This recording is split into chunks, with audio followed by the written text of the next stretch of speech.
கேரள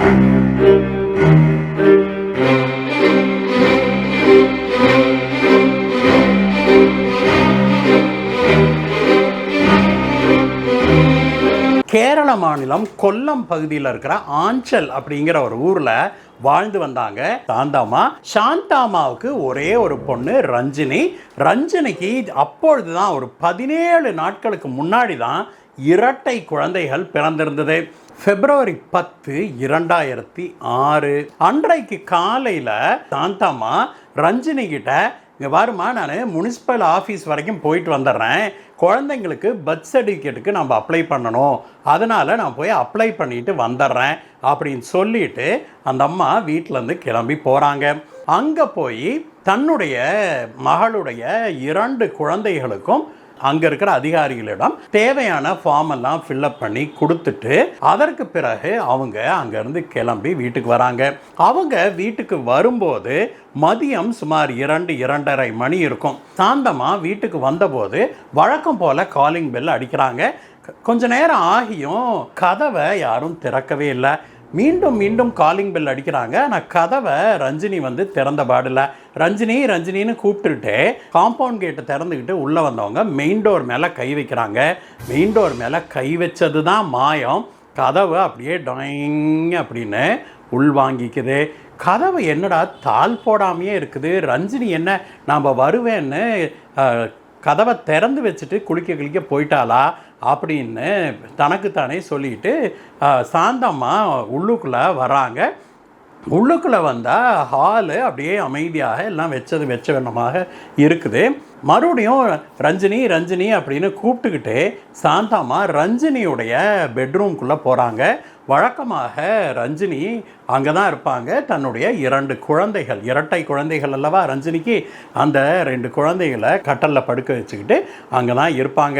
அந்த பெட்ரூம்குள்ளே ரஞ்சினின்னு கூப்பிட்டுக்கிட்டே உள்ளே எட்டி பார்க்குறாங்க சாந்தாமா. உள்ளே எட்டி பார்த்த சாந்தாமாவுக்கு பயங்கரமான அதிர்ச்சி. அங்கே உள்ளே பார்த்த காட்சியை பார்த்து ஐயோ ரஞ்சினி அப்படின்னு அலறி துடிக்கிறாங்க. அவங்களுடைய அலறலை கேட்டு அக்கம் பக்கத்து வீட்டில் இருந்தவங்க எல்லாம் அலறி அடிச்சுக்கிட்டு ஓடி வராங்க. உள்ளே பார்த்தவங்களுக்கு பயங்கரமான அதிர்ச்சி. பெட்ரூமில் மெத்தையில் ரத்த வெள்ளத்தில் ரஞ்சினி கிடந்திருக்கிறாங்க. பக்கத்தில் 17 நாளான 2 குழந்தைகளும் கழுத்து அறுபட்ட நிலையில் இறந்து கிடக்கிறத பார்க்குறாங்க. 3 பேரும் ரத்த வெள்ளத்தில் கிடக்கிறத பார்த்து அந்த பகுதி மக்கள் எல்லாருமே துடிதுடிச்சு போகிறாங்க. உடனடியாக போலீஸாருக்கு தகவல் பறக்குது. போலீஸார் அங்கே விரைந்து வர்றாங்க. அங்கே பார்த்தபோது ரஞ்சினியும் அவருடைய இரட்டை குழந்தைகளும் ரத்த வெள்ளத்தில் கிடக்கிறாங்க. உடனடியாக போலீஸார் அங்கே என்ன நடந்தது ஏது நடந்தது அப்படின்னு கண்டறிவதற்காக சாந்தம்மா கிட்ட தங்களுடைய விசாரணையை தொடங்குறாங்க. 2006 கேரளாவையே உலுக்கிய ட்ரிபிள் மர்டர் இந்த ரஞ்சினியுடைய இரட்டை குழந்தைகள் கொலையும். இந்த கொலைகள் மீண்டும் இப்பொழுது 2025 இந்தியாவிலேயே முதல் முறையாக AI தொழில்நுட்பம் கொண்டு சால்வ் பண்ணப்பட்ட முதல் வழக்கு இந்த ஆஞ்சல் ரஞ்சினி வழக்கு தான். கேரளாவையே உலுக்கிய இந்த ட்ரிபிள் மர்டர்ஸை பற்றி தான் இன்றைக்கு பார்க்க போகிறோம் நண்பர்களே. வாங்க. போலீஸார் சாந்தாமா கிட்ட விசாரணையை தொடங்குறாங்க. என்னம்மா நடந்தது, ஏதுமா நடந்தது, கொஞ்சம் விளக்கமாக சொல்லுங்கன்னு சொன்னபோது சாந்தாமா நடந்த விஷயங்களை சொல்கிறாங்க. சாந்தாமா என்ன சொல்கிறாங்க, சார் ரஞ்சினி சின்ன வயசுல இருந்தே ஒருத்தரோட பழகி வந்தா. அவன் பேர் டிவில் குமார் அப்படின்னு. டிவில் குமாரும் இவளும் ஒரு கட்டத்தில் காதலிக்க ஆரம்பித்து பிறகு எல்லை மீறி போகிறாங்க. அதனால் ரஞ்சினி ப்ரெக்னென்ட்டும் ஆகிறா. ரஞ்சினி கர்ப்பமாயிட்டா அப்படின்னு தெரிஞ்ச உடனேயே டிவில்குமார் ரஞ்சினி கிட்ட நீ இந்த கருவை கலைச்சிடணும் அப்படின்னு சொல்லி ப்ரெஷர் கொடுக்க ஆரம்பித்தான். ஆனால் ரஞ்சினியோ இந்த விஷயத்தில் என்ன முடிவெடுக்கிறதுன்னு தெரியாமல் திணறிட்டு இருந்தா. அவ கர்ப்பமான விஷயத்தை என்கிட்ட சொல்லவே இல்லைங்க சார். நான் ஒரு சிங்கிள் மதராக தான் நான் ரஞ்சினியை வளர்த்து வந்தேன். அவளுக்கான சப்போர்ட் அப்படிங்கிறதே இந்த உலகத்தில் நான் ஒருத்தி தான். அப்படி இருந்தும் கூட என்கிட்ட கூட இந்த விஷயத்தை அவ சொல்ல மறுத்துட்டா. அதை மூடி மறைச்சே வச்சிருந்தா. டிவில்குமாருக்கு இராணுவத்தில் வேலை கிடைக்குது. அவன் இராணுவத்துக்கு கிளம்பி போயிடுறான். அதற்கு பிறகுதான் ரஞ்சினியுடைய வயிறு பெருசாகிறத பார்த்து சந்தேகப்பட்டு நான் ரஞ்சினியை என்ன ஏதுன்னு கேட்க ஆரம்பித்த பிறகுதான் ரஞ்சினி நடந்த உண்மைகளை எல்லாம் என்கிட்ட சொல்கிறா. இந்த மாதிரி டிவில்குமார் என்னைய ஏமாற்றிட்டாமா, என்னை ஏமாற்றிட்டு இப்போ இராணுவத்தில் போய் சேர்ந்துட்டான், கல்யாணம் பண்ணிக்க மறுத்துட்டாமா அப்படின்னு சொல்கிறா. அதற்குள்ளாக இந்த கருவை கலைக்கிற ஸ்டேஜெல்லாம் தாண்டிருச்சு. அதனால் குழந்தையை பெற்றெடுக்கிறதுன்னு நாங்கள் முடிவும் செய்தோம். கல்யாணம் ஆகாமலே வயிற்றில் குழந்தைய சுமந்துக்கிட்டு இருந்த என்னுடைய மகளை என்னுடைய சொந்தம் பந்தம் அக்கம் பக்கத்து வீட்டுக்காரங்க அப்படின்னு எல்லாருமே ஒரு மாதிரியாக பேச ஆரம்பித்தாங்க. அதனால் அந்த பகுதியில் வாழ முடியாமல் நாங்கள் ஆஞ்சல்லையே இன்னொரு பகுதியில் ஒரு வாடகை வீடு எடுத்து தங்கினோங்க சார். அங்கே நிறை மாத கர்ப்பிணியாக இருந்த என்னுடைய மகளை நான் தான் மருத்துவமனைக்கு அவ்வப்போது அழைச்சிட்டு போயிட்டு வருவேன். எங்களுக்குன்னு சுற்றியில் சப்போர்ட்டு யாருமே இல்லை. அந்த மாதிரி சூழ்நிலையில் தான் நாங்கள் மருத்துவமனைக்கு போனபோது அங்கே ஒரு இளைஞரை நாங்கள் பார்த்தோம். அவரும் அங்கே மருத்துவமனைக்கு ஏதோ ட்ரீட்மெண்ட்டுக்காக வந்திருந்ததாக சொன்னார். அன்றைக்கு எதேச்சையாக மருத்துவமனையில் சந்தித்தோம். அப்பொழுது அவர் எங்கிட்டையும் என்னுடைய மககிட்டையும் ரொம்ப அனுசரணையாக பேசினார். அப்புறம் பார்த்தா அவரும் நாங்கள் குடியிருந்தோம் இல்லையா, வீடு வாடகைக்கு எடுத்து, அதே ஏரியாவில் தான் பக்கத்தில் அவரும் குடியிருந்தார். அவர் பேர் அனில்குமாருங்க சார். அவர் தான் எனக்கும் என்னுடைய மகளுக்கும் ஒரு மாரல் சப்போர்ட்டாக இருந்தார். ஒரு அவசரம், ஒரு வாடகைக்கு வண்டி பிடிக்கணும், மருத்துவமனைக்கு போகணும் இப்படின்னா எங்களுக்கு அனில்குமார் தான் பெரிய உதவியாக இருந்தார். இவளுடைய கர்ப்பத்தின் கடைசி சில மாதங்கள் அனில்குமார் தான் எங்களுக்கு சப்போர்ட் பண்ணார். இதனால் அனில்குமார் எங்களுடைய நம்பிக்கைக்கு பாத்திரமான மனிதராகவும் மாறினார்.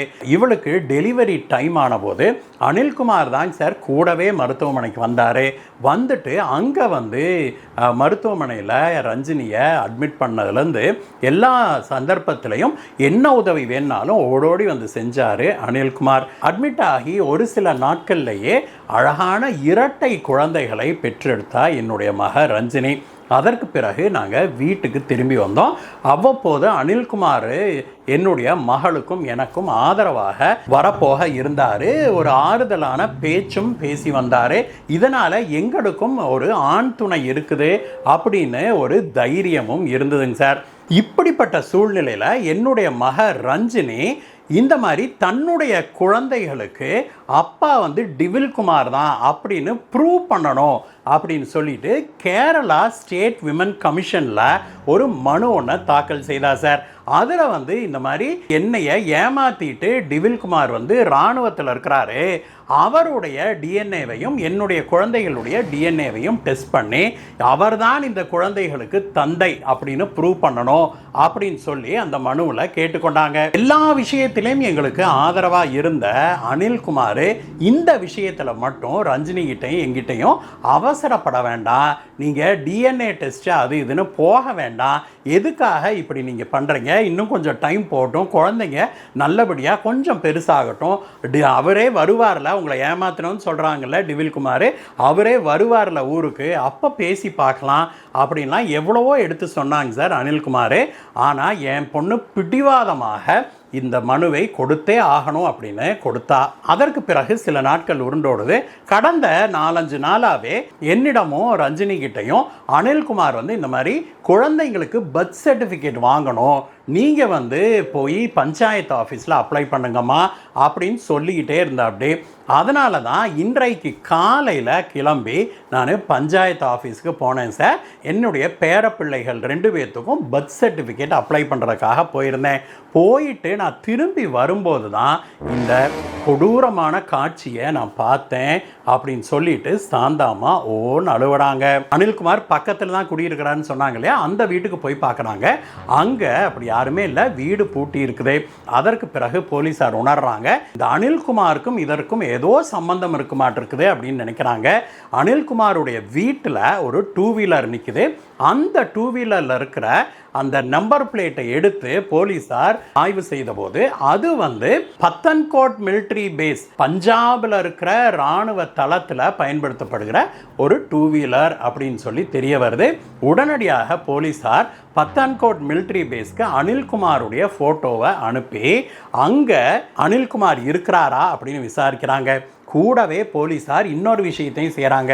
இந்த டிவில் குமார்னு ஒருத்தர் இருந்தார் இல்லையா, அவருடைய ஃபோட்டோவையும் அனுப்பி டிவில் குமார் அங்கே தான் பத்தன்கோட் பஞ்சாபில் இருக்கிறாரா இராணுவ தளத்தில் அப்படின்னு சொல்லி போலீஸார் விசாரிக்கிறாங்க. அப்படி போலீஸார் விசாரித்த போது அவங்களுக்கு பயங்கரமான அதிர்ச்சி. 2 மாதங்களுக்கு முன்பு இந்த அனில்குமார் அப்படிங்கிறவர் விடுப்பில் போயிருக்கிறாரு. ஆனால் அவருடைய பேர் அனில்குமார் அல்ல, அவர் பெயர் ராஜேஷ்குமார் அப்படின்னு சொல்லி பத்தன்கோட் மிலிட்டரி பேஸில் சொல்கிறாங்க. அது மட்டுமல்ல, அவங்க மேலும் ஒரு தகவலை கொடுக்குறாங்க. அது என்னன்னா, அந்த டிவில் குமாருடைய ஃபோட்டோவை அனுப்புனாங்க இல்லையா போலீஸ்காரங்க, அவரும் அந்த இராணுவ தளத்தில் தான் இருந்திருக்கிறாரு. ஆனால் 5 நாட்களுக்கு முன்பு அவர் அங்கேருந்து சொல்லாமல் கொல்லாமல் காணாமல் போயிட்டாரு அப்படின்னு சொல்லி ஒரு தகவலை கொடுக்குறாங்க. இந்த தகவல் கிடைத்த பிறகு போலீஸார் இந்த 2 பேருமே நெருங்கிய தோழர்கள் அப்படிங்கிறத உணர்றாங்க. மிலிட்ரி பேஸில் விசாரித்த போது அது உண்மைதான் அப்படின்னு தெரிய வருது. இருவரும், அதாவது டிவில் குமாரும் இந்த ராஜேஷ்குமார், அனில்குமார்ங்கிற பேரில் இங்கே சுற்றிட்டு இருந்தாங்க இல்லையா ராஜேஷ்குமார், 2 பேரும் நெருங்கிய நண்பர்களாக தான் இருந்திருக்கிறாங்க இராணுவத்தில் அப்படின்னும், அவங்க 2 பேரும் திட்டமிட்டு தான் காணாமல் போயிருக்கிறாங்க அப்படிங்கிறத போலீஸ் உணர்றாங்க. அதற்கு பிறகு ஆஞ்சல் போலீஸார் பயங்கர மும்முரமாக இந்த டிவில் குமாரையும் ராஜேஷ்குமாரையும் தேடுறாங்க. எவ்வளவு தேடியும் ஒரு க்ளூ கூட கிடைக்கல. இவனுங்க 2 பேரும் எங்கே போனானுங்க, ஏது பண்ணானுங்க. நாட்கள் உருண்டோடுது. நாட்கள் ஓட ஓட போலீஸாருக்கு மேலும் பல வேலை பழுக்கள் வருது, வேற கேஸ் எல்லாம் வருது. அப்படியே மெல்ல மெல்ல இந்த கேஸை அப்படியே கிடப்பில் போடுறாங்க போலீஸ்காரங்க. அதற்கு பிறகு வருடங்கள் உருண்டோடுது. இந்த கேஸை பற்றிய பரபரப்பு எல்லாம் அடங்கி அப்படியே இந்த வழக்கை மறந்தே போகிறாங்க எல்லாருமே. 2023 கேரள போலீஸாருடைய டெக்னிக்கல் இன்டெலிஜென்ஸ் விங் பழைய கோல்டு கேஸுகளை திரும்பி எடுத்து விசாரிக்க தொடங்குறாங்க. அப்படி அவங்க விசாரிக்க ஆரம்பித்ததில் இந்த ரஞ்சினி மற்றும் அவருடைய இரட்டை குழந்தைகள் கொலை வழக்கும் ஒன்று.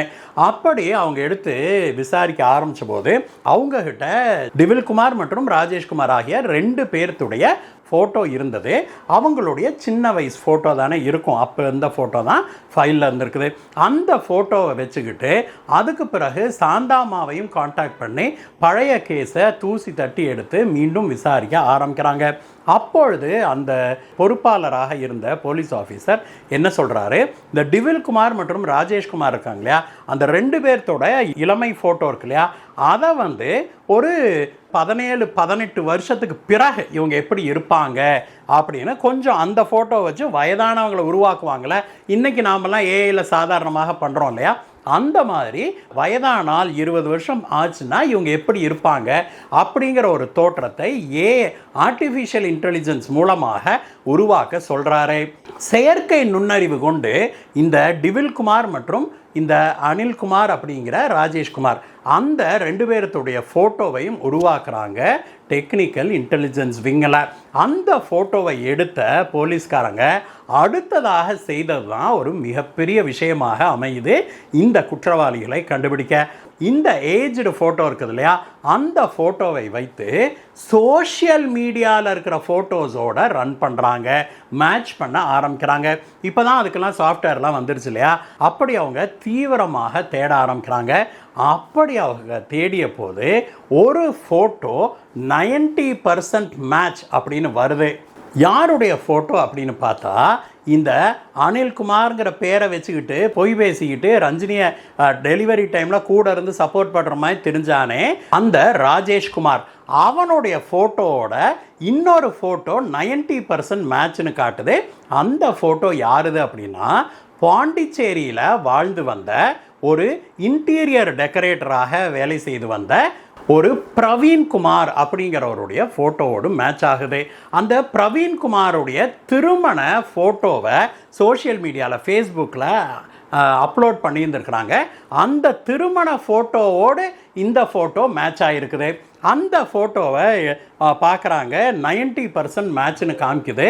சரி, இது வந்து இந்த அனில்குமாராக இருக்கலாம் அப்படின்னு சொல்லிட்டு போலீஸார் அந்த பிரவீன்குமாருடைய ப்ரொஃபைலில் மீண்டும் அப்படியே தோண்டி துருவி பார்க்குறாங்க. அப்படி அவங்க துருவி பார்த்தபோது அவனுடைய ஃபோட்டோக்களில் இன்னொரு ஃபோட்டோ அந்த பழைய டிபில்குமாருடைய ஃபோட்டோவோடு மேட்ச் ஆகுது. உடனடியாக போலீஸார் பாண்டிச்சேரிக்கு பறந்து போகிறாங்க. பாண்டிச்சேரிக்கு பறந்து போய் இந்த பிரவீன்குமார் இருக்கான் இல்லையா, அவனை என்ன ஏதுன்னு விசாரிக்க ஆரம்பிக்கிறாங்க. அப்படி அவங்க விசாரித்த போது அந்த பிரவீன்குமார் வந்து கிட்டத்தட்ட 19 வருடமாக பாண்டிச்சேரியில் குடியிருக்கிறான் அப்படின்னும், அவன் அங்கே வந்து இன்டீரியர் டெக்கரேஷன் பிஸ்னஸ் பண்ணிகிட்டு இருக்கிறான் அப்படின்னும், அவன் ஒரு ஸ்கூல் டீச்சரை கல்யாணம் பண்ணி செட்டில் ஆகியிருக்கிறான் அப்படின்னும், அவன் மேலே வேறு எந்த கம்ப்ளைண்ட்டுமே லோக்கலில் இல்லை அப்படிங்கிறதும் தெரிய வருது. அதே போல் இந்த டிபில்குமாரை பற்றி விசாரித்தா அவன் இந்த பிரவீன்குமாருடைய இன்டீரியர் டெக்கரேஷன் கம்பெனியில் பார்ட்னர் அப்படின்னும், அவனும் யார் இந்த டிபில்குமாரும் அங்கே வந்து ஒரு ஸ்கூல் டீச்சரை கல்யாணம் பண்ணிக்கிட்டு வாழ்ந்துக்கிட்டு இருக்கிறான் அப்படிங்கிறது தெரிய வருது. இவனுங்க 2 பேருமே யார், டிபில்குமார் அனில்குமார் அப்படிங்கிற பேரில் சுற்றினானுங்களா முன்னாடி, அவங்க 2 பேருமே தங்களுடைய பெயரை மாற்றிக்கிட்டு டிபில்குமார் வந்து விஷ்ணு அப்படின்னு பேரை மாற்றி இருக்கிறான். இவன் வந்து அனில்குமார் வந்து பிரவீன்குமார் அப்படின்னு பேரை மாற்றி இருந்திருக்கிறான் அப்படிங்கிறது தெரிய வருது. உடனடியாக போலீஸார் இந்த பிரவீன்குமார் அப்படிங்கிற பேரில் இருந்த ராஜேஷ்குமாரையும் அந்த சைடு விஷ்ணுங்கிற பேரில் இருந்த டிபில்குமார் 2 பேர்த்தையும் அரெஸ்ட் பண்ணியிருக்கிறாங்க. போலீஸார் இந்த டிபில்குமாரையும் ராஜேஷ்குமாரையும் பிடிச்சு என்ன நடந்தது அப்படின்னு சொல்லி விசாரிக்கிறாங்க. நீங்கள் ஆளை மாற்றி பிடிச்சிட்டிங்க சார், நான் வந்து அவன் இல்லை அப்படின்னு சொல்லி பிடிவாதமாக நிற்கிறாங்க.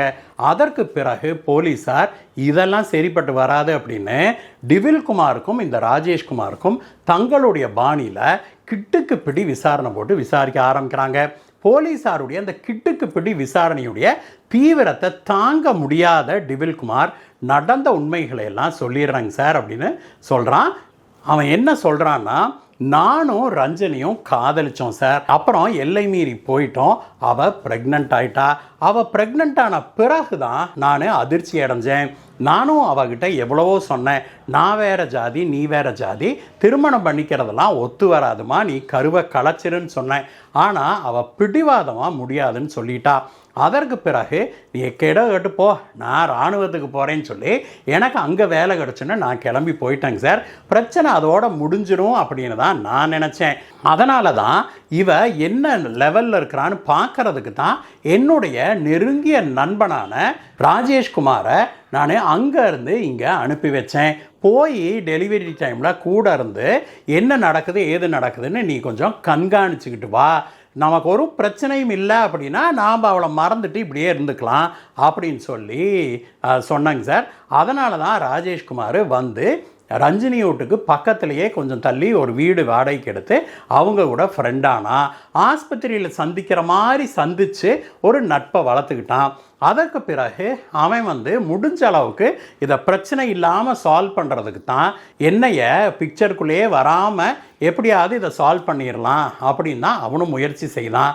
அப்பா பெயர் இல்லாமல் பர்த் சர்டிஃபிகேட்டில் அம்மா பெயரை மட்டும் போட்டு வாங்கிக்கலாம் அப்படின்னு ரஞ்சினிக்கும் அவங்க அம்மாவுக்கும் ஐடியா கொடுத்ததே அவன்தாங்க சார். ஆனால் ரஞ்சினி தான் வந்து அடங்குறதா இல்லை.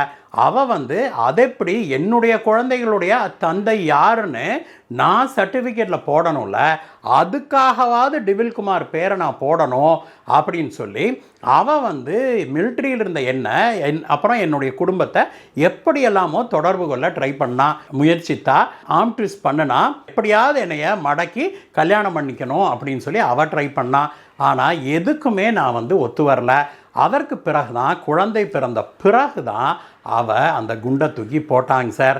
கேரளா ஸ்டேட் விமென்ஸ் கமிஷனில் போய் ஒரு மனு ஒன்றை கொடுத்தா, இந்த மாதிரி டிஎன்ஏ டெஸ்ட் பண்ணணும், நீங்கள் டிபில்குமாருக்கு தான் வந்து இந்த குழந்தைகளுடைய அப்பா, அதை வந்து நான் டிஎன்ஏ டெஸ்ட் பண்ணி அதை வந்து நான் கன்ஃபார்ம் பண்ணணும் அப்படின்னு சொல்லி அவள் கொடுத்தா. அதை தடுக்கிறதுக்கு எவ்வளவோ முயற்சி செய்தான் என்னுடைய நண்பன் ராஜேஷ்குமார். ஆனால் அவள் ஒத்து வரல. அவள் ஸ்டேட் விமென்ஸ் கமிஷனில் போய் மனு கொடுத்த பிறகு தான் நானும் ராஜேஷ்குமாரும் ஒரு முடிவுக்கு வந்தோம். இது வந்து இப்படியே விட்டா ஒத்து வராது அப்படின்னு முடிவு செய்து விட்டு தான் அதற்கு பிறகு தான் நாங்கள் இந்த 3 பேர்த்தையும் தீர்த்து கட்டுறதுக்கு பிளான் போட்டோங்க சார். அவங்க அம்மாவை வீட்டிலேருந்து கிளப்பணும் இல்லையா, அப்போ தானே ரஞ்சினியை கொல்ல முடியும். அதனால் அவங்க அம்மாவில் இந்த மாதிரி பஞ்சாயத்து ஆஃபீஸ்க்கு நீங்கள் போயிட்டு வாங்க அப்படின்னு சொல்லி இவன் ராஜேஷ்குமார் ஐடியா கொடுக்க அவங்க அம்மாவும் கிளம்பி போனாங்க. அந்த சமயத்தில் நானும் மிலிட்ரியிலிருந்து கிளம்பி ஊருக்கு வந்திருந்தேன். ஊருக்கு வந்த பிறகு நாங்கள் 2 பேருமாக வீட்டுக்கு வந்தோம். வீட்டுக்கு வந்து முதல்ல பெல் அடிச்சோன்னே இவன் ராஜேஷ்குமார் தான் உள்ளே போனால், அவன் நல்லபடியாக பேசிகிட்டு இருந்தா.